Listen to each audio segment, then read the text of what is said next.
When I was a young boy, my father took me into the city to see a marching band. He said, "Son, when you grow up, would you be the savior of the broken, the beaten, and the damned?" He said, "Will you defeat them, your demons, and all the non-believers, the plans that they have made? Because one day I'll leave you, a phantom, to lead you in the summer, to join the Black Parade." Dun dun.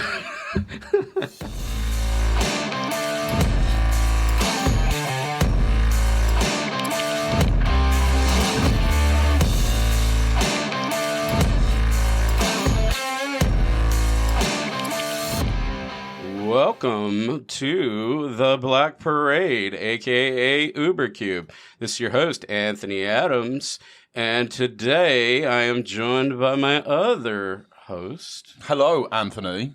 It's Stu, as always. And then we have our kind cube savant who's going to run me through the ringer on this alpha version, this first outing of the Black Parade.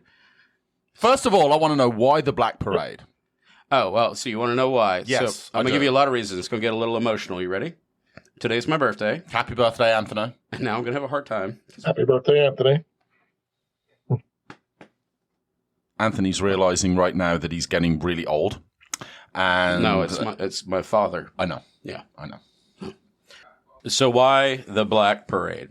Well, today is my birthday, and this song is near and dear to a lot of people because it talks about a father taking his, kid to the circus, and it talks about death and mortality. And today's my birthday, and my father, is, moved on through the Black Parade. And this song reminds me a lot of a modern version of a rock opera. Okay. It's no Tommy. It's no Bohemian Rhapsody, but it's a 2006 Chemical Romance rendition, a solid attempt, and a very admirable attempt. And I say attempt, actually, I shouldn't say attempt. I love it because it does follow that rock opera type of scenario, right? It changes melodies, changes tempo, changes tune, has a deep meaning more than just what's on the surface of the song. It is a marching out, it's a changing of the guard type song. And for that reason, I think it's pretty special. Originally, I was going to name this cube Old Raleigh. That was the first question you asked. Why not Old Raleigh? Why are you not calling it that? And originally I did. And the more I thought about it, I'm like, well, this cube, what I'm attempting to do is the changing of the guard, a representation of the old guard, right? And not all of it. You're going to see a mixed blend of that, but we know in modern times of Magic and the advent of Horizon sets and Commander sets and Universe Beyond, and no slight towards them, even in my powered vintage cube, and Chris has noticed this too, that every card, every set, every release changes guard. I mean, I wanted to get back to something that's more of a center, and we'll talk more about that. But that is why this song meant something to me. And then I just said, you know what? That means more to what it embodies more of what this cube's trying to do the best I can, for a little bit of a deeper meaning that might not translate very well, just something simple as some paper cards and art. But when I design my cubes, I want them to have a little bit more personal meaning, if that makes sense. Yes, it's not just here's a bunch of cards. Sometimes it is. Sometimes it can just be here's a bunch of cards. To anyone looking, this would just be a bunch of cards. Yeah, but it's more than that. Yeah, just like every cube that we design, right? Chris, I know we haven't done the drinks yet, and we will. How do you feel when you're designing your cube? Say I know you changed the name, but like your bug cube, your sandwiches bug cube, or whatever you've renamed it. But there was more to that than what's your reason for designing it? My reason for designing it was those are my colors, man. They're the ones I love the most out of anything. I love everything those things do. I have a lot of good memories attached to them. So that's one of the reasons I built that cube. Yeah, so cube can be a little bit more than that. Again, when you lay these out, you'd be like, well, that's just kind of a resigned power vintage cube that no longer has power. We could do that. We could distill it down, and that's fine. That's exactly what it is.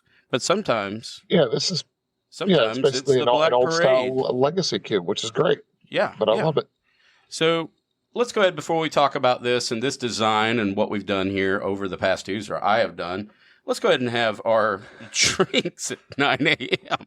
I will say, I was saving this. Oh, it is for a vanilla. today. It is a vanilla porter, which kind of tastes like coffee, so I'm going to allow Exactly. it. All right, so we've got a flying machine from, it says Roswell 1954. I guess that's the name of it. Flying Machine's one that makes it, vanilla porter. I'm actually kind of excited, but I will be washing this down and complimenting with coffee. Speaking of coffee, that's what I'm doing. That's what I was planning on doing. 9 a.m. But after two snooze feeds me get a little teared up, he immediately jets downstairs and grabs the beer. Vintage. I'm having the nice Harris Teeter store brand vintage coffee. Nice.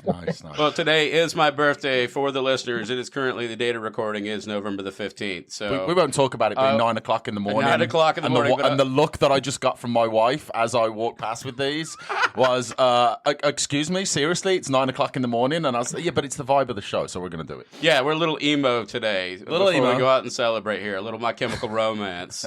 All right, let's crack these open and let's kind of get to it. All right, there is. Cracked. I will be sharing the list. So for anyone, just kind of a general idea of this cube. I wanted to take my retired from my binder, mostly from my binder. There will be some Death of Commander decks here. It's going to be a little bit of sadness on all parties here. A little emo. But I will be taking all those cards, and they were sitting in my binders, and they've been sitting there forever, and everybody's been talking about, like, card hoarder, or maybe I could take them to the LGS and trade them in for credits. But these cards that have been sitting in my binder were previously in my cubes.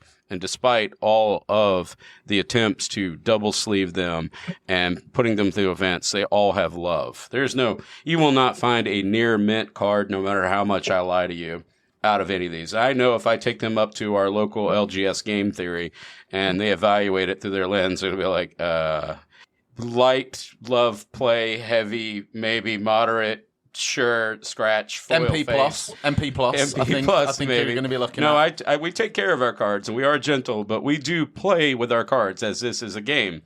Just like the Isle of the Misfit Toys from, Rudolph. These sat in my binder, and they're just accumulating, and I'm flipping through them, and I've been thinking about this for a very long time. Chris, I kind of mentioned this to you a while back, that I wanted to pile our resources and build something in the middle, something rejected, something lost. We actually, if come down to brass tacks from about a week or two ago, we both started talking about building a cube like this. Stu's just catching up to the party, though, because here's another thing. Mine's only like 90 cards.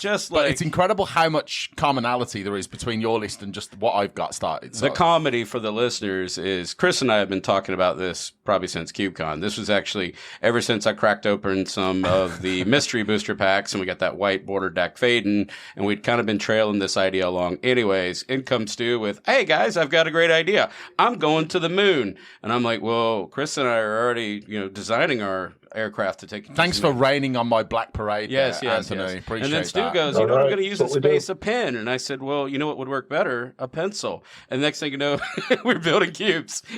So I'm reporting last night this newly designed, constructed cube is done. And the first response I get from Stu, but mine will be better. Yes.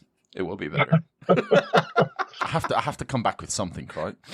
All right. So damn right you do. Let's and it's interesting to me because when you really think about it, there is going to be a time, right, where Minsk and Boo is in the same position as some of these cards. For Theolingus, even. It might be here eventually. You never know. 15 years' time, is a long way away. It exactly. Could be crazy cards in that set. Yeah, look at some of these cards right now and think back years and years ago where you had your first or second or whatever iteration of a vintage cube and you were thinking, man, this is it. This is the peak of power. This is the best of the best.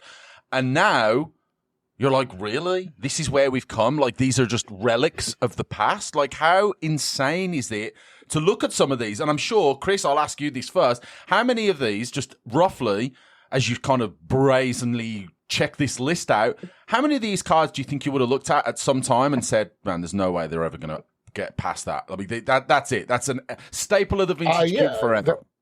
Absolutely. Like, I used to think Consecrated Sphinx was like the best. It was so good. And now it's like, oh my God, it can't even do anything. And I've never vintage cube anymore. No. Nothing. Pac-Man, same way. I love Pac-Man, but my God, it doesn't do anything. It's still good. but it just doesn't do anything in the environment. That Nope. there's not a deck for it. No. So So I want to talk about Thunderbolt Hellkite, same thing. It's like, wow, yeah. Yeah. I want to talk about how this kind of came to be. I used a process that May introduced us to a few years ago. I think it's been that long now at this point. May's been with us for a while. Yeah. In the Fake Cube, she used a pillar structure for deciding what cards would represent basically the tent poles to hold up the entire, we'll say, the tent top or the big top of the cube, right? So I wanted to design an environment where Baneslayer Angel, Muldrifter, Braids Compal Minion, Ishimaru, and there was a couple of other pillars. I want to say, if I'm putting them around the center, to push it a little further, I wanted to put Jace, the Mind Sculptor, as the center pole, the highest peak, sort of, kind of, in a way. I wanted it so that card, that if you talk about it in 2025 Magic and beyond, Jace the Mind Sculptor, while still in my 540 powered Vintage Cube, and I believe in Chris's 360 powered Vintage Cube, has begin to slip, begin to wane, begin to fall. Absolutely. Well, that's what happens. It's still good. It's just not first pickable anymore.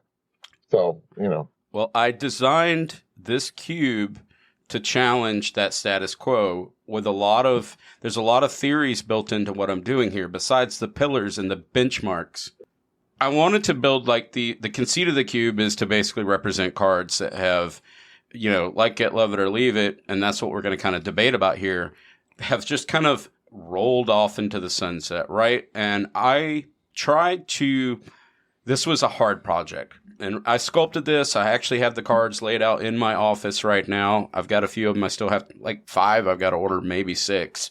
But most of this 360 card legacy, we'll call it legacy vintage, whatever you want to call it, cube is built from the binders that I had of retired cards as they kind of moved out of, the Mix and Booze shoved them out, or got shoved out by Monarch, or got shoved out by the Initiative, or who cares? Something pushed it out.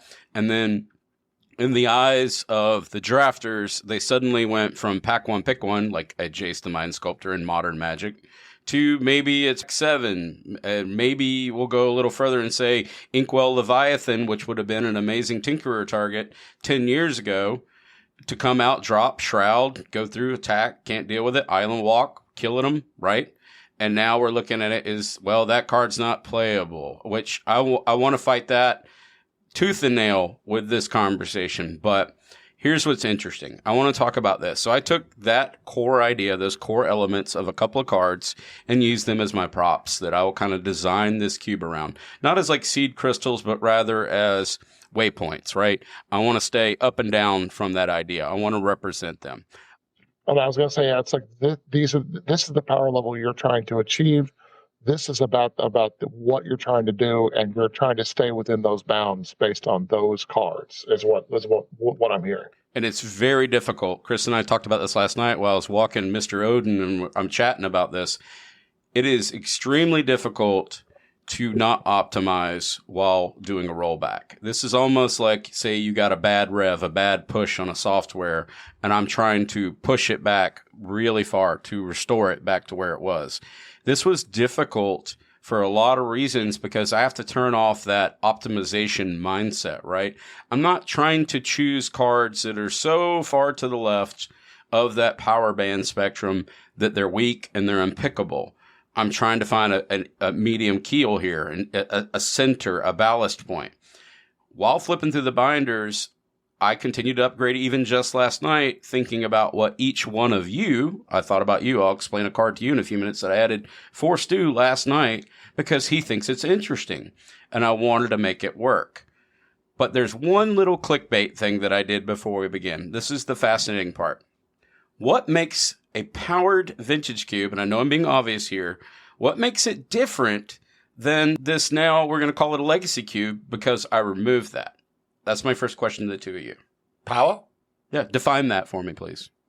Black Lotus, Time Walk, Ancestral Recall, the Moxon, Library of Alexandria, that kind of absolute tippity-top peak power level. That's if someone says powered Yeah, vintage cube, that's the first thing that comes to mind is that, and I almost feel like you have to define those as the pillars of a powered vintage cube, right? You're talking about Inkwell Leviathan and Jace the Mind Sculptor, but I think that those sort of represent that very tippity top of the power level. Chris, what do you think? yeah. It's basically about you're running the most efficient like versions of whatever card you're running, and that's when I think of a powered vintage cube. I think of heavily optimized to be as efficient and fast as possible. And to do that, you achieve that with Moxen, with Black Lotuses, with things like that, with Ancestral Recalls, with running a lot of 1 and 2 mana spells. And there's, with every spell, there's almost always a worse version. You know what I mean? There's one that costs 1 or 2 more mana more, or does something a little different. But when I think of Powered Vintage Cube, I think of the most efficient, the best of the best cards. It's not just powered cards, because we've played cubes that don't have actual power, but my God, they are so heavily optimized and efficient. Sam's cube is like this, where it's not really running power cards, but cards like Mana Vault, I think he runs Mana Crypt and Soul Ring are all in there, but they fit right in because everything is so heavily optimized based around his own self-imposed restriction. Mm-hmm. Great cube. Well, I am So here that's what I to think of when I think of a challenge powered this cube. right now. I'm going to challenge this. Okay, I want you to take this current list. It would look a lot like I did all this from memory. I didn't look at any MTGO cubes. I did none of that. I know you sent me one. You're like, this is what I want to look at. I didn't do this at all. I built this and constructed this through forcing myself to revive cards that were in my cube previously. Not all of them are. There's a few air quote staples in here because I don't want to build this cube and have it unplayable. However, my challenge for you is if I took this list right now, where it's at, and then I put the Power 9 right back into this list, it would literally borderline be the list that you would have seen Chris and I running 5 years ago. 5 years ago? More like 10. Yeah, maybe But 10. yeah. Your cube hasn't existed much longer than 10. I challenge that. My cube's been around since around 2011, 2012, something around there. Yeah. Yeah, but some of these cards you're still going to find. I'm going to challenge that. So the only real benchmark, because you would have called that a powered vintage cube. I don't care where you go. Let's go 10 years. Humor me. Let's go 5 years. No, you would have said this was powered vintage cube. Yes, because we were running with the cards we had at the time. Thank you. Which is kind That's of what I needed you to say. Yes. This is based on availability and your knowledge that's now come out. So you don't know about 5 years ago Spider-Man. You don't know about Assassin's Creed. Correct. You don't know about Modern Horizons 1, 2, and 3. You don't know about Commander Masters. None of this, you don't even know about, really, Commander Precons at this point. You haven't seen these cards. You just know the cards that you opened up in packs or went to traded in your binders or just was so fortunate enough to hypothetically open up a Black Lotus. Everybody says they opened up a Black Lotus, but apparently everyone on the planet that ever played Magic had a Black Lotus at one point, which makes no sense by how many Black Lotuses were actually printed. Anyway. I used to own a Black Lotus, but you get the idea. I'm sure people do, and I'm not mocking it. It's just everybody you talk to. But this is stuff they would have had since they were kids, and it would have just crept up. So if you look at like Usman Jamil that would have built a cube back then, or even Justin Parnell would have built a powered pushed cube back then, right? In the beginning, let's say 10 years ago, 12 years ago, whatever, maybe longer, right? I don't know their timelines. But for them, that would have been, their core conceit would have been powered vintage. And they'd be, ooh, powered vintage. And it wouldn't have been that popular, but ooh, Black Lotus, ooh, Mox. And then that was the definition of the rest of the cube. Then your expectation is all these other cards are supposed to get in that black parade and line up and go, I'm here, I'm checking in, I'm almost as good as Soul Ring, I'm not, but I hear I'm good as Soul Ring, even though it's in every Commander pre-con. And now we're suddenly saying, well, if you take those out, you can't run these cards. This actually came up. So here's my first clickbait thing I did. I built this cube out. I just said, you know what? I'm going to throw a Soul Ring in here. And I'm going to throw a Mana Crypt in here. I put them both in here. And I waited. And I waited. And I put others in here. And then finally, our good friend Kyle goes, yeah, this is a really good looking list, but I noticed an outlier. I go, well, which ones are there? He goes, well, I don't see a problem with that. And I go, well, ding, ding, ding, ding, somebody hit it. But I'm here to argue. Now, I want to talk about some of the cards in here. You got Jace the Mind Sculptor. You got Student of Warfare. You got Una's Prowler. You got Ulamog, the Ceaseless Hunger. You got Karn Liberated. You've got Thragtusk. You've got Greater Gargadon. You have these cards in there. And the minute I put a Soul Ring in there, they went, oh, that doesn't belong in there. And I offered a challenge question to Chris last night. Do you believe, and I want you to both, we're gonna cut this for the sake of cutting it. I'm gonna give you guys both a chance to do it. Do you believe that the idea of the Power 9 creates a false representation of a cube's capability? And then my follow-up is, if you were to cut the Power 9, do you believe that there's a paradigm shift in a cube for every cube? I don't care what it is. Pick your 9 most powerful cards. They now become your Power 9. I think we're creating a facade here.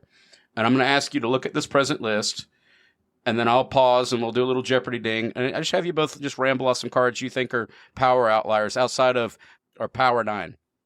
I'm gonna challenge. I appreciate what you're saying. I always agree with you that you take out the 9 best cards, which in this case would be the Power 9 for a vintage cube. There will always be a top 9 cards. There will always be. It doesn't matter if you have a list full of just commons. There's always a top 9 cards. You know what I mean? But the thing about it is, yeah. So you're saying to find there's a Tinker in here. I believe there's also a Channel, right? There's a Tinker, Channel, Natural Orders in here. There's no Thoughtseize. So I kind of there's definitely a Thoughtseize. wondered about that, but. There's not a Thoughtseize. There's not a Thoughtseize. Oh, there's a duress and an imposition. No I noticed that. I like the way that you noticed that because I also looked I will for add that. it. Yeah. I missed it. I have an extra. That can be fixed. Yeah. There's a Reanimate. That's definitely a top card. What else? You have a Strip Mine in here? Yes, the Strip Mine's right there. That's another top one. Against some decks, Sword of Body and Mind will just kill them Yes. outright. Yes. They just can't do anything about it. They just can't do anything about that. You have Emrakul the Aeon's Torn, and I assume you have Show and Tell and Sneak Attack. I do not have Show and Tell in here right now, but I will. This right Okay. now is a beta version of this. Here, let's talk I understand. Well, I've got my new cube that's a very alpha as well. So, yeah. well, let's pause this for a minute. There's a reason for all this happening. Yeah, I could add all those cards in. I could put Show and Tell in here. It's a 360 list. I forced myself to design this cube, turning off my thoughts of optimization. This was difficult. So yes, if I wanted to prop this up and make this better, I would have Show and Tell in there. I would have Through the Breach in there if I wanted to support this cheat in. I chose not to. I tried to make myself do a software rollback of Anthony to when I would have built my first power cube and how I would have designed it in all of its flaws through intent. And I'm willing to, anybody comes at me and talks about why are you doing that? I did it as an exercise to see if I could. It's not that I want these to be, I don't want to go out and buy cards to optimize this. Here's my argument. If I start going through and hedging this and saying, well, you need to put in Inquisition or you need to put in Thoughtseize. Okay, well, all right, hand stripping is becoming optimized.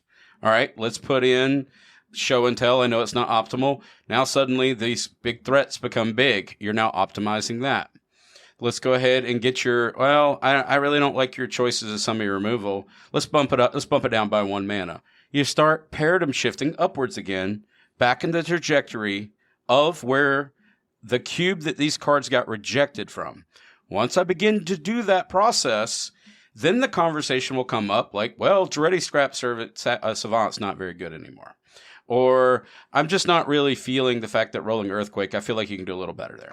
Or maybe you should put Talisman in here. I think that'd be better than Signets. I did Signets on purpose. Well, maybe Wildfire and Burning a Zinye. I don't know. It feels a little slow. But you're running mana drain. See, here is the problem. If you start trying to, and I'm glad you guys pointed out that card. I love so much that you both said, where is your Thoughtseize not back in here? Yes, I have a Thoughtseize in my binder. I could put it in there. But you know I'd rather run in there? Smallpox. I have a Damnation in my binder. I'd rather run Languish. And you're like, well, that's just not optimal. Well, yeah, I know. But I know Damnation was out before Languish. I get all that. You don't have to argue with me about that. But also, I'm running Living Death. But you're also running Bolus's Citadel. I get all that. I understand this stuff. Or Bitter Blossom, right? Or the new Bitter Blossom that's coming out and the new Lorwyn Eclipsed is coming out. Well, why are you running OG Bitter Blossom? Because it will work here. I'm running Necropotence. It's really fun. Oh, you know what card's too slow? Phyrexian Arena, but not here. You remember when it was? Do you remember Pepperidge Farms remembers, Chris? Yes. And as I'm looking through this list, and I agree about Phyrexian Arena will be just fine here. This list feels to me like this is Anthony saying, these are all cards I loved to play with in my past. I'm putting them in no matter what, and I don't care what anybody else thinks. Yes, because I know you're an you're an optimizer, and you're going to go through and you're going to optimize these. Because that's what you're going to do. I will say this. I would like to see, you have a skull rack in here. I would love to see a land tax. That's all I'm saying. Land tax is nowhere near good enough for Cube. I have a land tax. Land tax would be so good in here. All right. Land tax is going back in. I just can't find it in my damn binders right now. Actually, because I'm doing this off If you need a land tax, I got you, man. I've got that foiling one. I spent all that money up. That's funny you should mention land tax. I remember it was in the shelf, and I'm going to tell you how much it was. It was $100. I'm like, holy shit, that's a lot for a Magic card. Woo-wee. And it was that promo, that Judge foil that came out. And that thing sat in that. I walked by every day, and I'm like, you know what? Screw it. This was one birthday, actually. I go, I'm just going to do it. No one's going to know about it. Don't have to tell them. And I went out and bought that land tax, and I paid $100. And I'm like, whew, like I just bought a new car. And I'm driving off. And about 3 months later, they reprinted that exact same art in a new set with all these reprints. And then that art didn't matter to me anymore. And that's part of the conceit of this cube, because someone asked me, like, I'm putting promos in here. What you don't know yet and what you can't see is a lot of these forgotten cards. I have the Friday Night Magic versions of them. I have the Judge promos of them. I have the full art versions of them. Before, every single set automatically came out with, here's your 9 different versions of this single card, but the pink one, that one's $1,000. But the yellow one, that's $25. And but if you get it in Japanese, it's worth $400. I don't want to deal with that anymore. I'm over it. I'm sorry, that sounds jaded. You're not chasing a $55,000 traveling chocobo or yeah, that's exactly what I'm trying to say. I don't care. This used to be so special. I remember when you and I, this is gonna again, everybody's gonna be like, why are you being negative? I remember we used to buy. When we both built our power cubes, and I said this before, and you said you like that old art and you like that look and that feel, that old border. And if you recall, and I've said this before, I was going out getting Friday Night Magic cards, Judge foils, Judge promos, not just buying them willy-nilly. It's just whenever I saw them in the shelf or a special treatment, because it was special and it was a treatment. Now it's, well, we just printed 29 different versions of Core Skyfisher, but again, if you buy the one that has laser eyeballs, that one's worth $1 million. I don't want to do this anymore. Well, I have a counterpoint to that. I like the fact that there's a million different versions of some of these cards because, yes, there's always going to be that one that costs, as he said, the traveling chocobo, 55,000, whatever, whatever. And but I like the fact that there's a cheap version for all those other. You can be more budget conscious on some of these cards. I like that. I like the fact that exists. Yeah, yeah, I get it. I'm happy for that. It does drive a market. I won't argue that. They can go chase that weird looking one that's confusing looking, and I'll just take the normal one that's just etch foil or whatever, and I'll be fine. But it did kind of. I wanted to kind of bring it back, right? We talked about it. I wanted stacks. I wanted smokestacks to work. I wanted Tangle Wire to work again. I wanted Braids Cabal Minion to potentially work again. Who knows, right? And I don't care if it doesn't. I even put Winter Orb in here, which I haven't cut from my powered. I even put the swords that we talked about in our very first episode. Not all of them. At one point, I thought about it. And I said, you know what? I'm going to keep this 360. And I'm just going to put the 3 best swords of that time in this cube. Right? I mean, they were, for all intents and purposes, the 3 best. Which, if you don't mind, I'm actually going to... 2, because there's only 2 in there. Yeah, you got 2. Oh, well, even better. There's only 2. You got Body of Mine and Sophie. So, yeah. But I agree. Like, those are I almost iconic. put the green-black one in here. The one that untaps. That one's pretty good. Yeah. The Feast and Famine. Feast and Famine, yeah, it was on the edge. But also, I put in, like, Mirrodin Crusader. I put a little bit of protection in here. This was all... I also had this one card that I was dying to put back in. Do you mind reading this card? It's brand new, Stu. What does this card do? This just actually came out in the most recent set. Now. I know. This is actually a preview that we're doing right now. So this is Pack Rat. 1 and a black creature, rat. Power and toughness is star. Pack Rat's power and toughness are equal to the number of rats you control, and you can pay 2 and a black, discard a card, create a token that's a copy of Pack Rat. This is a card I cannot tell you how excited. And the first time that I play this cube, I am forcing rats unequivocally. It's so fun. And please pass me Pack Rat. I love it. Pack Rat's awesome. Love it. What I was thinking in building this, Chris, is, and I knew you'd be the one to be like, oh, I already knew you. I already got you figured out. These cards, though, are literally, they're all, you tell me one card besides, let's remove stacks. Let's just remove stacks. I'm not going to say the word fun and stacks in the same sentence. Do you see anything in here that's openly It's fun just, for one. well, go ahead and gut it. You see anything that's openly not fun. Don't base it on power level. Oh, no. Honestly, the list is, I mean, I've played with every single one of these cards in a cube before. There's nothing in here that would bother me to play against or play with. I'll be honest, because it's all cards we've played with before. Like, it's cards that just don't do a lot these days. And I think it's great that you're giving them a home. Oh, Because I've tried to do that with other cubes of mine, to give other cards homes that just don't have them anymore. It's just they just like a quarter paladin. It's not even. I mean, it's not even there for my my peasant. Let's put it that way. It's just nope. can't. But it used to be in our powered vintage cubes at one point. We used to run through a I used battle to run cry. it. Heck yeah, I did. And you may have noticed yeah. a few other cards in here I did to prop that up. Like I've got Brimaz in here, Stu. That wasn't for you. Yeah, Brimaz is fun. I love Brimaz. Do you not like Brimaz? I'm happy to jam Sultari Champion again. I love that card. Heck I love Sultari Yeah. Champion. Well, so you remember we used to build these, actually, as I point this out, I'm going to call out a few cards that it'll make a lot more sense because it's how we design Mirror Entity, a Sultari Champion, as you mentioned, Spear of Heliod. These were all anthems.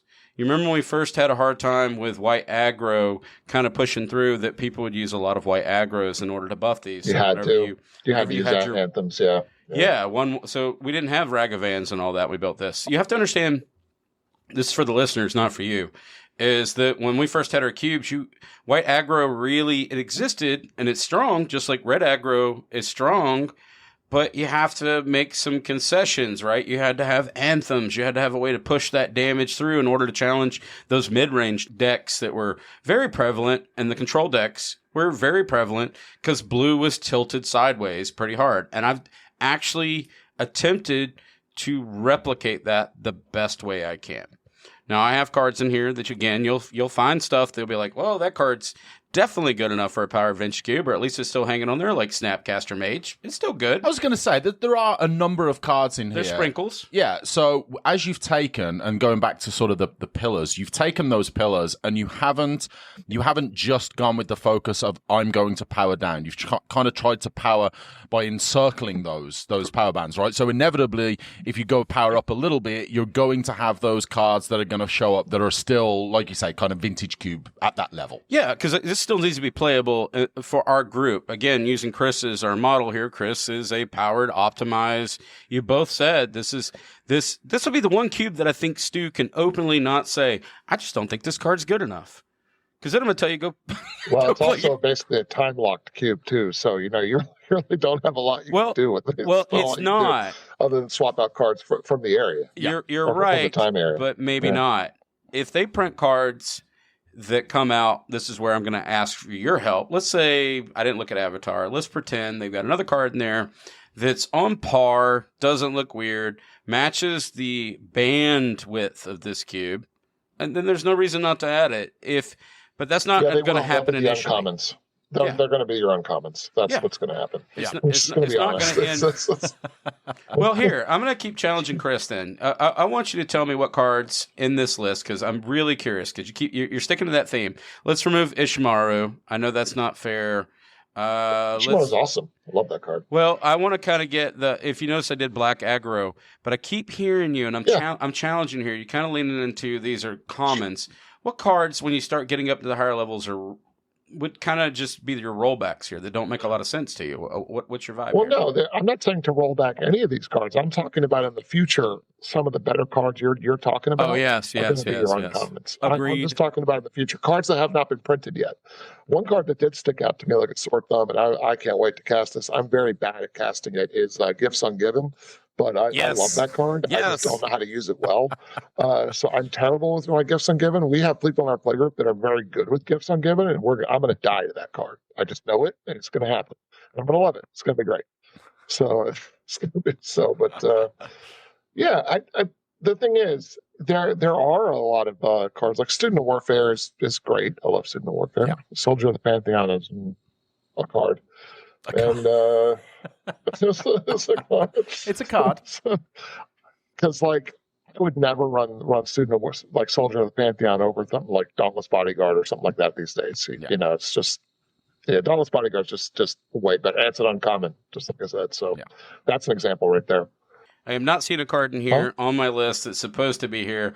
Whenever you were talking about gifts ungiven, I do not see the second piece that I put in here because maybe I mistyped.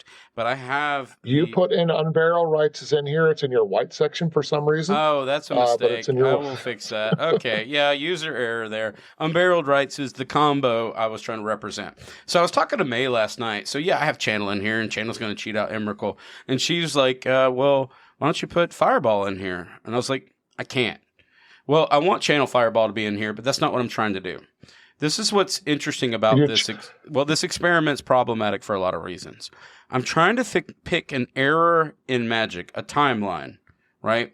And this isn't meant to be like the Dumpster Fire Project, not to make fun of Channel Fireball. I'm not trying to put combos in here that are, or combinations of cards that are they're from a certain era, a certain dynasty. I'm trying to find a middle keel here, right? Let's call this if you actually look at a lot of these cards and these arts aren't correct, you will find that a lot of them are representative of like 2015, 2014, 2016 Magic.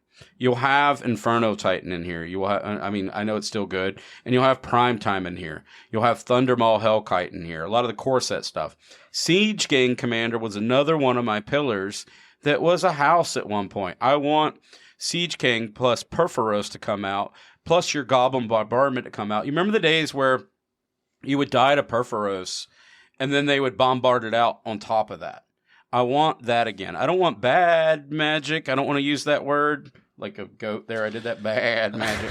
But I want even keel, fun magic. I think bad is kind of relative, right? It's relative. It's contextually shift here. Well, exactly. It's a shift from what Magic looked like you say, 10 years ago or more, 15 years ago, right? Where those cards would have been looked at as the absolute peak. And nowadays, you are going to have people that look at these cards and say, these are atrocious. Why would you purposely run this in any cube where you've got so many much better options nowadays that have been printed, right? This is why it's called the Black Parade. Exactly. And so that's sort of the challenge that you've got with this cube, which I think is phenomenal.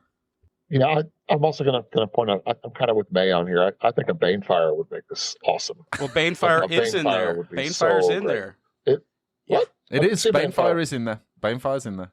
Oh, well, then you don't need Fireball then. I'm sorry. No, you don't. Banefire was in. That's your Fireball. Yeah. Okay, never mind. I missed it. I was right above Chain Lightning. I completely missed it. I think you need some rituals. Well, I'm actually going to work on that. He has at least Dark Ritual. I think you need more rituals. I am representing Storm. That was the first one I was going to bring up, right? So you've got Tendrils in here. Yeah. You do have High Tide in here, but the lack of power and only one ritual is really going to make Storm very, very difficult. You're not gonna There's no Yawgmoth's Will. You need like your Pyretics. Yeah. You need your Seething Songs, your Pyretics, your ritual of whatever. I think you need Yawgmoth's Will. Gives you 2. No, I'm not putting Yawgmoth's Will in here. Why not? Because I only got one, and it's really expensive, and it's my power Darn cube. it. But when it gets retired to the Black Parade, it will move over to the left. Okay, so I thought about that Eventually, it'll be pushed out. Listen. Eventually, it will be pushed out. Hot take. Maybe it's time for Yawgmoth's Will to be in this cube and not your power cube. We're not there yet, but I will be, because the power cube's 540. I don't want to get into that debate. My list is loose in the 540 powered vintage cube versus, say, Chris's. Who is it? Hi, it's me, May. Oh my God, it's May. Thanks for joining the show, May. Hi. May showed up late. She said she slept in. I slept in. Literally rolled out of bed and rolled over to the microphone. Very 80s laugh track there. So we're going to continue our conversation. So we had to pause for an extreme amount of vacuuming. So our continuum of our storyline here may be a little weird for listeners. But one of the topics that actually just came up was I support in this, we'll call it 2015 powered vintage cube, right? No longer powered, removed the power 9, so we have no more Moxes and all these things. The conversation erupted about me running Tendrils of Agony and brain freeze. And to catch the listeners up with the debate during the longest vacuuming session under construction of Stu's house you can imagine. Sorry about that. That we determined, I did not determine, the other two determined that, well, you need to add some rituals and you need to do some stuff, else it's going to be trappy. Yes, I think at least because you have Dark Ritual, but there isn't a way to recur anything from the graveyard, and there is only that one ritual. And without a bunch of even 0 mana or even 1 mana ways to either generate mana or do things cheap, it's going to be very difficult to get to that 10 storm count, right? So the first thing I said was, let's put a couple of the red rituals in there as well to kind of simplify things. And then Chris came up with a genius alternative, because you said you didn't want to put Yawgmoth's Will in here, which is obviously the natural one of ways to get spells from your graveyard. Chris, genius. Yeah. It was Pest and Flames. It should be in here. Absolutely. Yes. Should be in here. And also, to put that along with the red rituals, it'll really help. Yeah, I think I can slam a jam that. Yeah. Because I was arguing Yawgmoth's bargain. Oh, and untappers. And untappers. If you have any way to untap, turnabout, something like that. Turnabout would be was amazing. definitely engaged Funny you in should this mention time. turnabout, because I have a turnabout sitting on my desk that almost went in and then went out, because I thought you guys would say it's not good enough.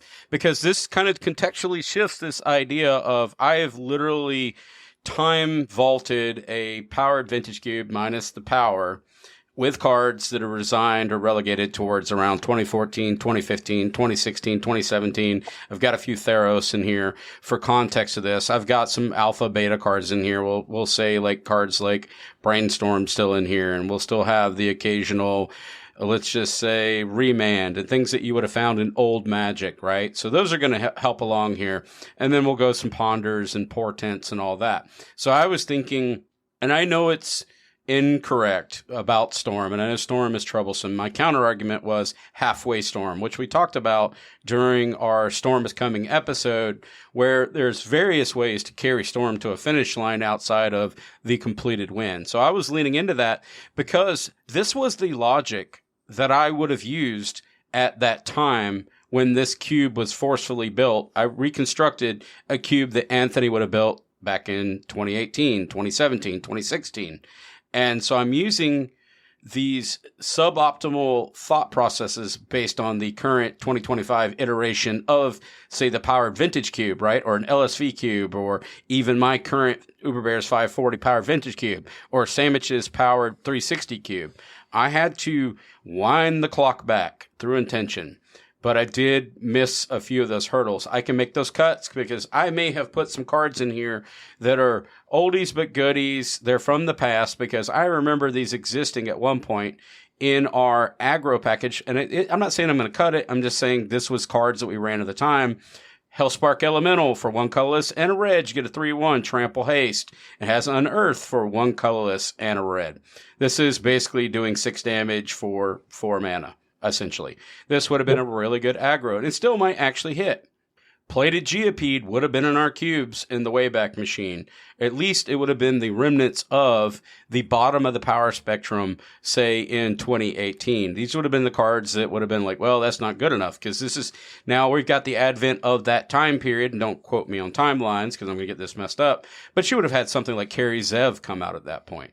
You wouldn't have had a Ragavan yet, but you would have had cards that just do more, right? And they just push these out. Oh, yeah. They just roll out of the cube. And May, to catch you up, I kind of made this inside joke before we started recording here.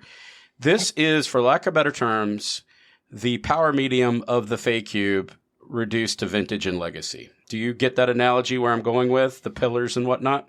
Keep talking nonsense. I'm going to show you a Dark Ritual. There you go. Plated Geopede to the show, folks. Fantastic.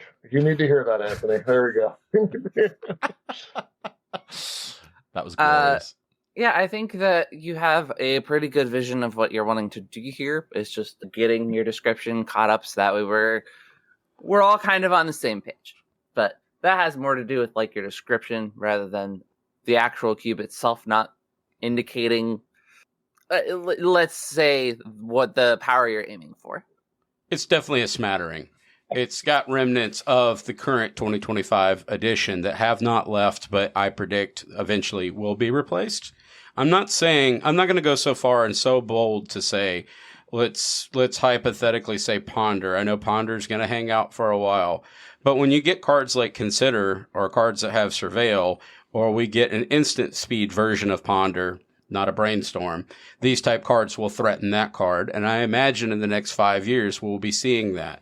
You'll see cards like Serum Vision start getting threatened. You'll see Night's Whisper getting threatened. You've already seen Exhume being threatened and being replaced in those. You'll see cards like Ultimate Price or Heartless Act or Go for the Throat, which have been diminished by all these new versions that have come out. I looked at all of them.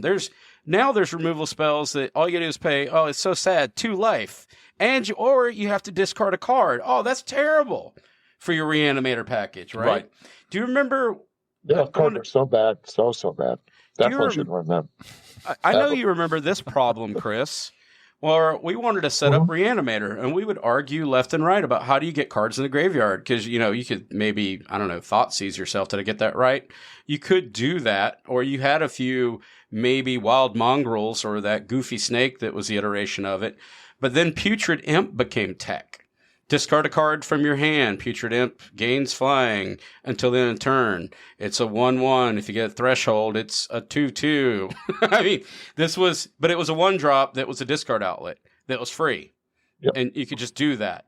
I will say, I took this highly when it comes to that. Yeah, I took this card highly back in the day when I was drafting Reanimate. Like you say, it was absolutely insane to have that free discard outlet, right? You're just dreaming of turn 1, Dark Ritual, Putrid Imp, and discard your fatty and then reanimate it. Like, that was the dream. Which is beautiful. But now, today, you can remove a creature, discard a card, and then bring back your thing pretty much with the same value of mana. Mm-hmm. So, this is what I'm competing with, right? And then trying to get all of our brains to think a little different. Experiment 1's back in this cube. I wanted that in here.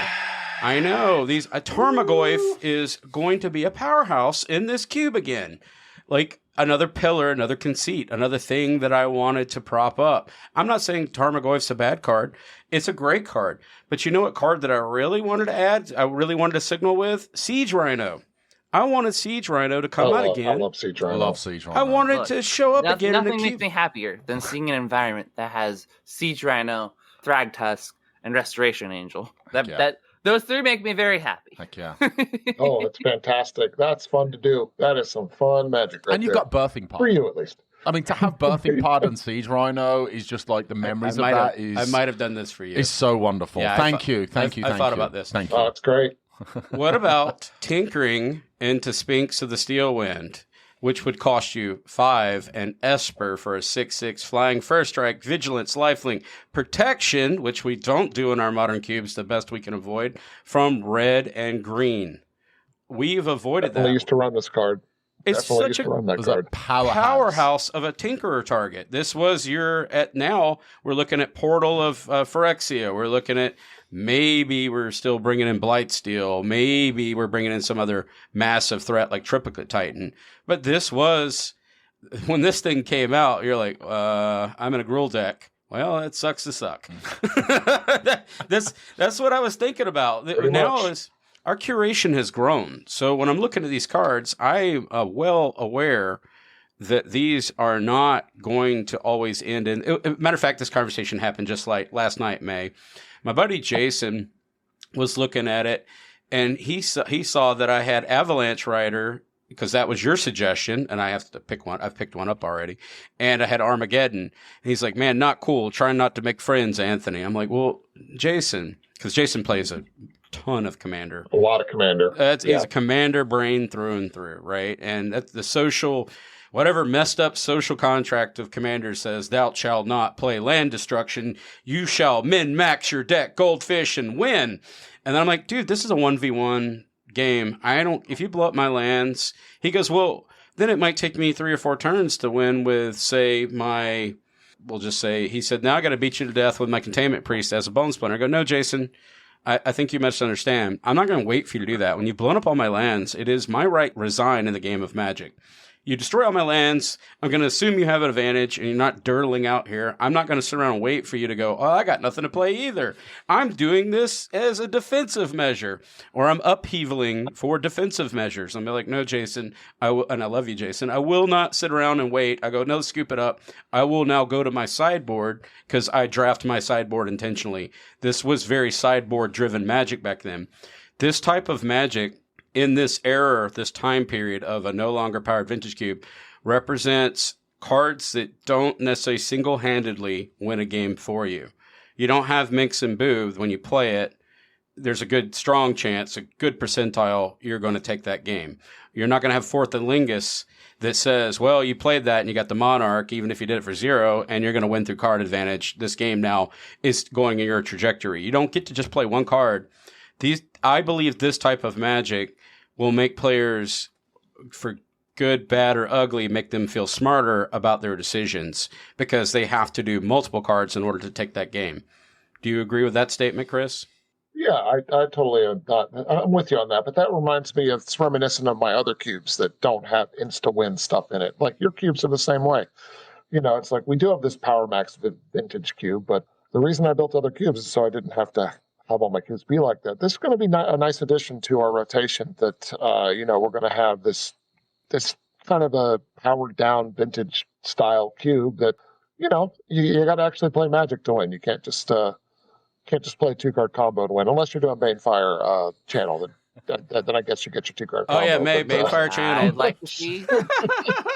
I actually want to, as we're probably getting towards the end, I want to talk about, first of all, 2 things. Number one, a card that is actually in my preliminary version of the similar-ish cube is Geist of Saint Traft, right? This, again, another powerhouse that's completely fallen out of the ranks.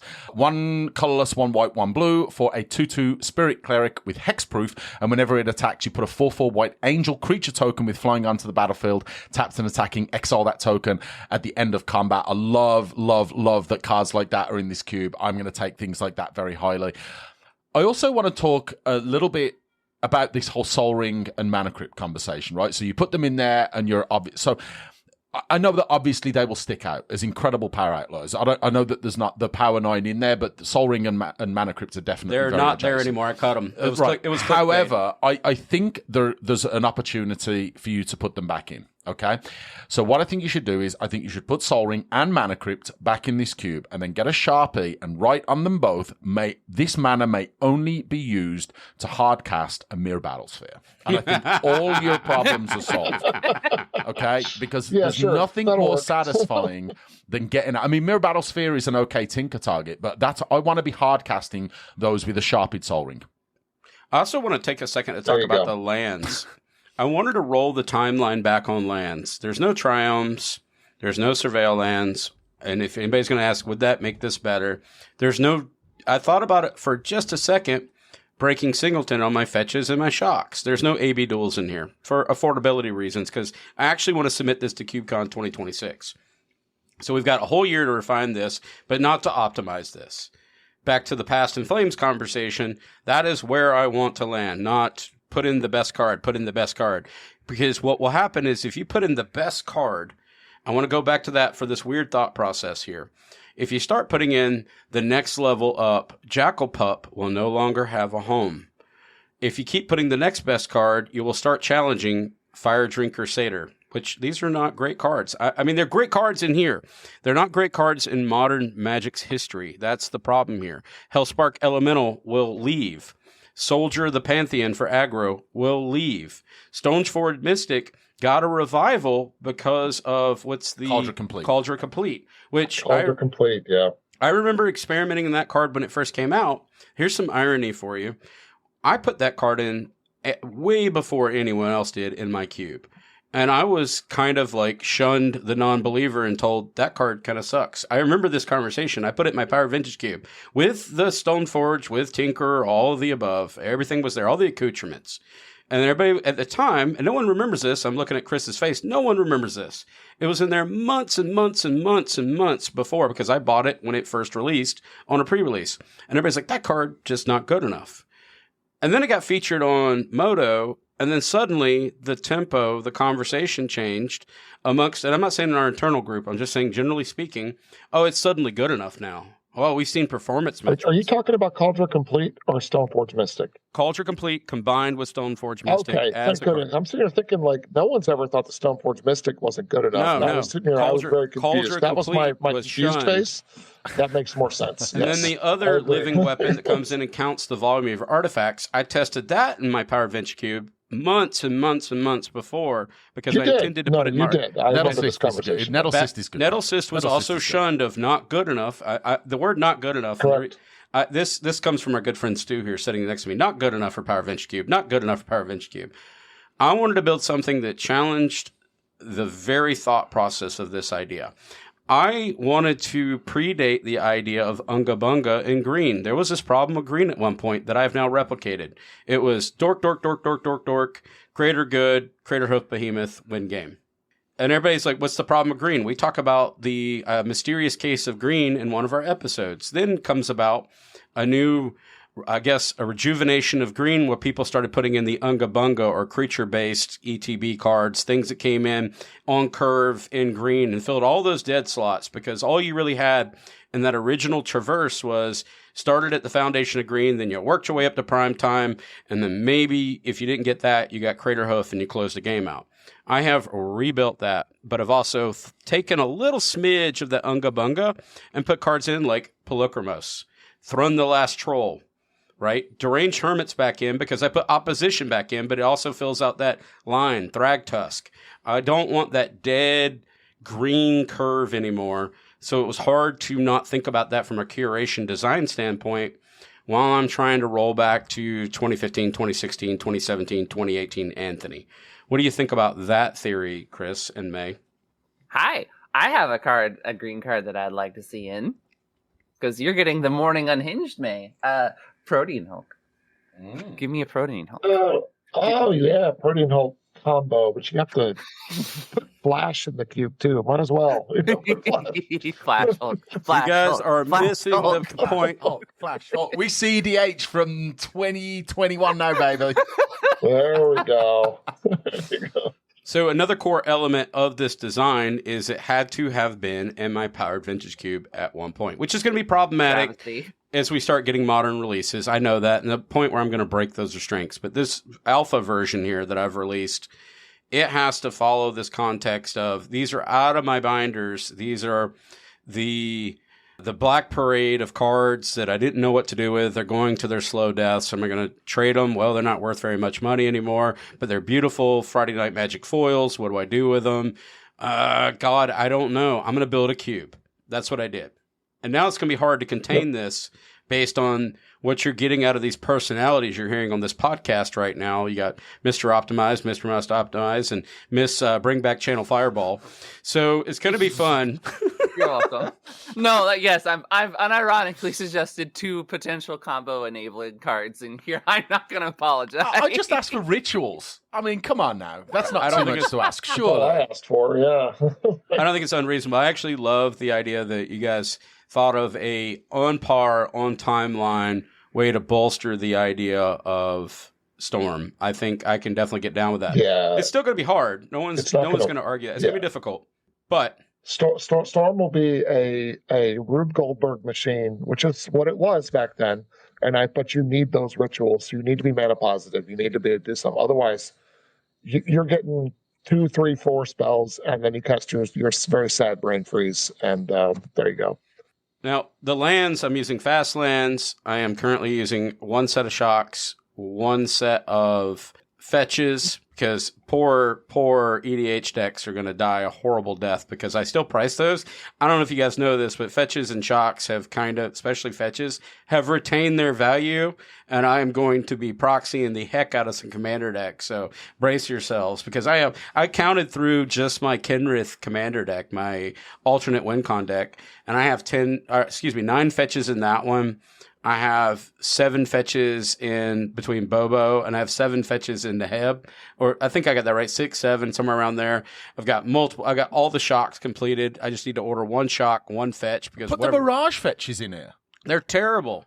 I never ran those in my Power Vintage. So is Cube. Wall of Blossoms. Wall of Blossoms was at least in the Power Cube. I never. So Soldier of the Pantheon. That's a really good card. You hush your mouth. All right, fine. But listen, Mirage Fetches? Why not? Now we're really going back. Now I didn't go that far back because now if I put Mirage Fetches, he brings a good point. If I put Mirage Fetches in here, and I'm not going to, I am now going to take this cube and backslide further into time. Yes. I don't want to. And this is, okay, I love that you made that point, right? And you are right. But that is also an ability for you to take a look at some of these potential power outliers at the top end, or pillars of power, if you will, and maybe give you the ability to be able to reduce that power band a little bit. And I'm kind of joking a little bit about the Mirage Fetches. I think they're fantastic cards if you want, you want to build a commander deck on a budget. But for something like this, I actually think there's a little bit of play. Maybe you could use like the I don't know, another cycle of lands that gives you an option. Bounce lands could be could be within the spectrum because they were tested at one point. I'm definitely big on the bounce land. Yeah, I love bounce lands. Yeah. One of my favorites. Yeah. The problem, and I don't mind doing that, but the problem is the slide at that point. It's that measurement that you're all using. When I removed the Power 9, I shifted backwards in time. You stopped calling me Powered Vintage. You didn't even call me Vintage. You started calling me Legacy. I noticed what happened here. So suddenly I just removed 9 cards. I mean, there's more than 9, but removed 9 cards, and I get a whole new definition. Now, if I start time sliding back the mana or time sliding back certain cards, and you'd be like, well, I feel like Jace the Mind Sculptor is an outlier here, and it's probably too good, you should cut it, because it's become your Minx and Boo again of the format. You see what will happen if I start going to Chameleon Colossus. I looked at Chameleon Colossus. I had it in last night. I cut Chameleon Colossus last night, which I think is green, colorless, changeling, protection from black, and then you can make it bigger. And I had it in there in the beginning. Then I got to thinking, well, Pokramos is much more in alignment with what the type of magic, and it's kind of a green board wipe on a stick.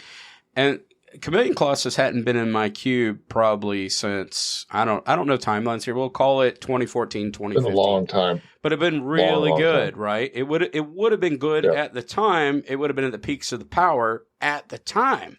Just like the idea of Master of the Wild Hunt, which is a fantastic magic card. So much fun. Run it in my horror cube still. But it got so washed out by just stuff like Questing Beast. You can't take Questing Beast and then put it side by side next to that card and call them even in the same universe, same hemisphere, right? Totally agree. You can't put Questing Beast next to anything and have it be on par. They're basically not. They're not living in the same universe. So it's just I have a design question for you because I did all this in my head. I reclaimed this whole idea in my head the best I could because I did not have any real snapshots or anything to reference. I didn't look at anything. I was like, well, I would have ran that at this time. It would have made sense to me.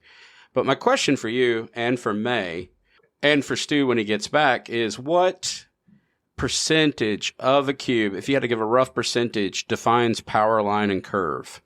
Like, just like if you were doing a theme, right? Say you had a vampires cube. How many vampires do you have to have in there to call it a vampires cube?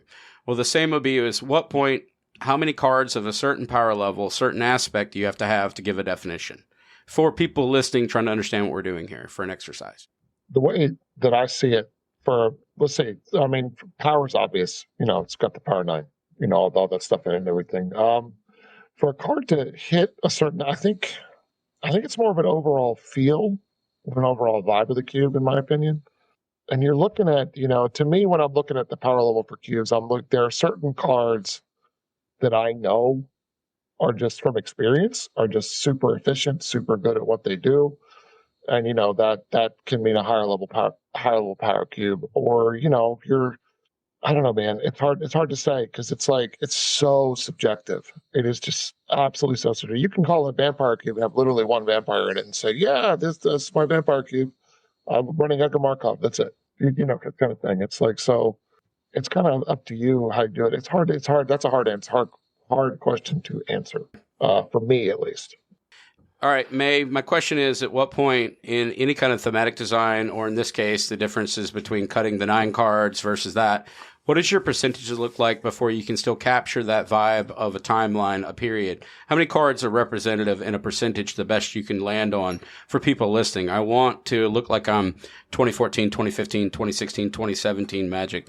Push to the peaks of power of the timeline. I think that trying to put a percentage on it is kind of arbitrary. Like, yeah, sure, I could throw a random number at you being like, yeah, 25% of the cube is this one thing. However, it's not always representative of what that thing is. So, like, take a very explicit cube like Dragon of Winter's Nights, right? It's a desert cube. A big part of it is that you're trying to get into these, like, big dragons, but there's not a lot of big dragons in there. But they are identifying for the cube. They aren't a large percentage of the cube, but they are a huge identifying factor of it.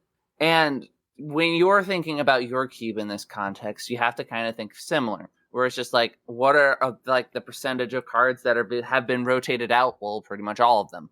That's part of the identity, and that difference between the percentage is what makes it kind of arbitrary. I think that a lot of what Sandwich was saying is very on point. Of it's about overall feel rather than a specific number. And even if I were to throw at you like 25% of your cube should be this thing as just this arbitrary benchmark, it's still coming with the context that 25% of your cube is going to be like representative of the like core of your cube's identity. So it really just depends on what the core is rather than like some weird metric for trying to be like, yes, these are the things that make my cube what it is.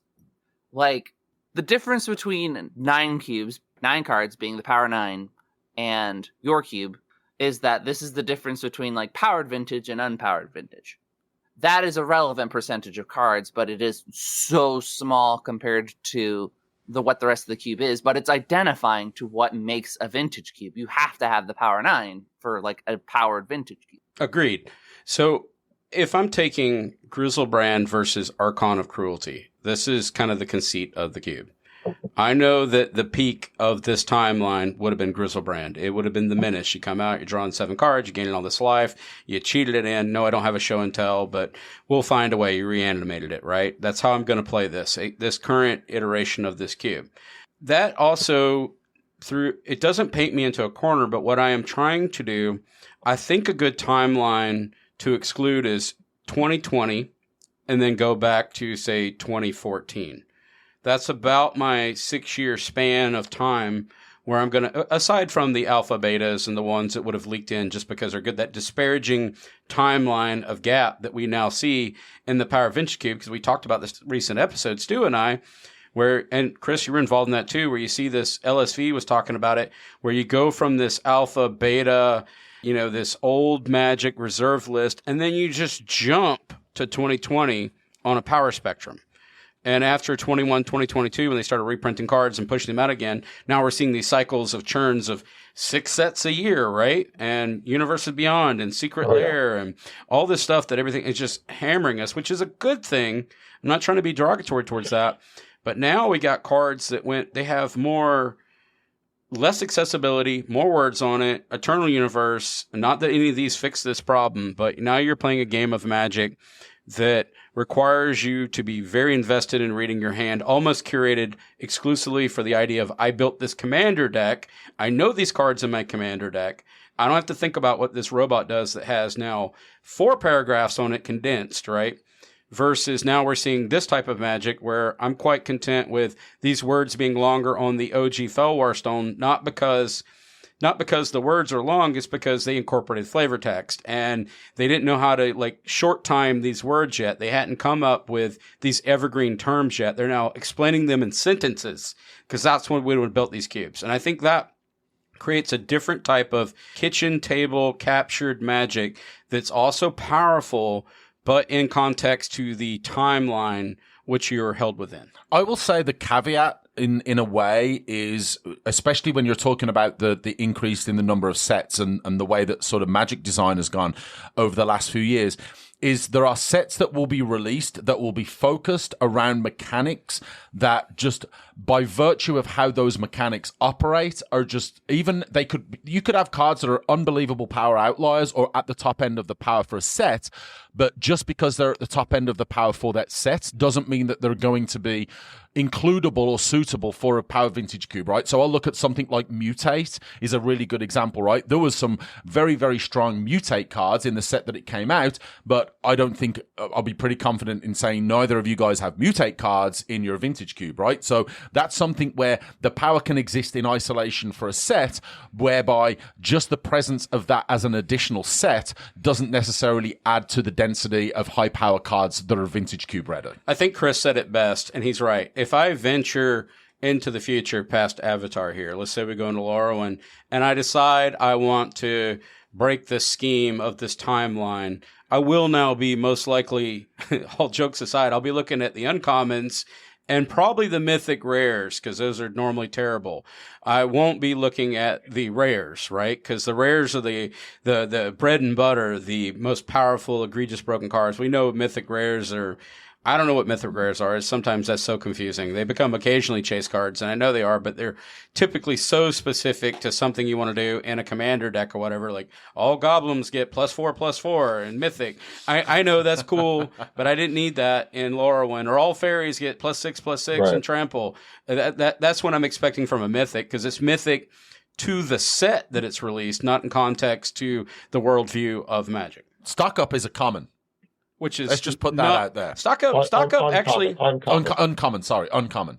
Stock up could theoretically almost go in this cube and wouldn't be harmful. I'm not going to add it right now. I'm not doing that. It's a very powerful card in context to its environment and what you're stocking up with, right? If you're stocking up with, and I know it's not here, Soul Scar Mages and Chameleon Colossus, then, bless your heart. If you're stocking up with Mox Jet, Mox Opal, Soul Ring, that's a different stock up, right? It's a little bit different game. It's a little bit different game when it comes to that. Yeah. But the Soul Ring is fine because you're just using it to hard cast a Mirror Battlesphere.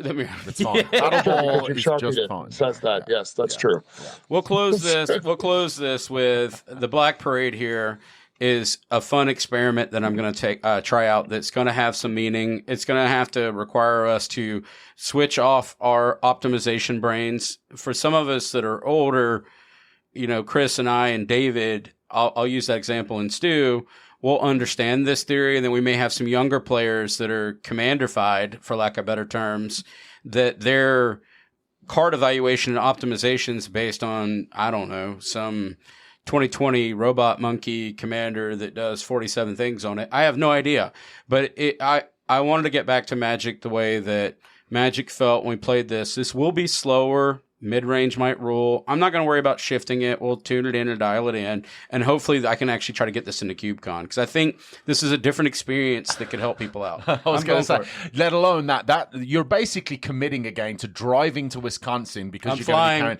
this cube and the vintage cube and probably 3 or 4 other cubes. I've only got, I think you're renting that minivan. We're back on the road. I think this is my 11th cube, but I'm going to have to short down on what I'm going to actually pack up for TSA this time. Well, I'm merging 2 of my cubes together currently, so I'm going to have less cubes now. That's kind of cool. I'm going to have left commander decks because I'm currently just murdering them. They're all crying right now, Papa. But other than that, because I need them shocks and those shocks and those fetches, baby, we're going to do the thing that we always do and go to the socials. All right, as always, want to give a huge shout out and a big thank you to all of our Patreons for their ongoing support. If you want to get in on the conversation, go check out facebook.com/groups/mtgcube. 1,200 members now getting in on the conversation. Yeah. Pretty cool. You can find us at Twitter at UberCubeMTGPod or at Bluesky, ubercubemtgpodcast.bsky.social. If you want to reach out to us, you got a longer question or comment about the show, ubercubemtgpodcast@gmail.com. And as always, come hang out with us on the Discord. And there's one thing that I actually brought up when I recorded with May, and I'm going to reiterate that for anybody that's listening and did not have the opportunity to go to UberCubeathon 1 and 2, we have made a decision as a team to privatize it, to put it in our local area. We're kind of doing the farm to table, grow local Magic Cube thing. We're going to have 32 players. I apologize for that, but I thought we could set expectations pretty cleanly. The invites have already went out. The intent of this particular 32 player environment, which we will be talking about and not trying to exclude anyone, and I truly apologize for that. This was a hard decision. But what I wanted to do is it's going to be free for the people that are attending. The 32 is completely filled up. What I want to also fill up is the back of my truck full of non-perishable food items. We want to take it all to the local food bank and just do something for charity entirely. So it's going to be completely charitable. So again, I apologize if you didn't get a chance to attend. Both our champions will be there. They'll be representing. We're going to have something figured out for them. We've got ideas. We will be talking about this in a future episode. But if you're scratching your head going, wondering, why are we talking about this? I can't go and I wasn't invited. Please don't feel bad. Feel free to email me. You want to talk about it and explain to you why we're doing it. But for our own sanity and our own mental health and the fact that we'll be close to our homes at this point, and I'm sure anybody listening will understand that, we've opted that this is just the best way. It's not to say that we won't do it again, and we will be doing other events with other LGSs. We actually have a date for a single-day event that will be at Raven Forge Games in Sanford, North Carolina. It's going to be very small, just 2 rounds of cube, kind of midday till closing type of situation. We don't know what that looks like entirely. We'll be collaborating with them. And then I'm also looking at maybe also collaborating with another LGS in Wilmington. We talked about Uber Coastathon. But right now, I just don't want to stress about it. I got to focus on family and work. And it's my birthday and the Black Parade. That's what we're doing today. And once again, happy birthday, Anthony. Thank you. Happy birthday, Anthony. Happy birthday to me. And other than that, we're going to say the thing we always say here at Uber Cube is Happy birthday, Cubing! Birthday, Cubing!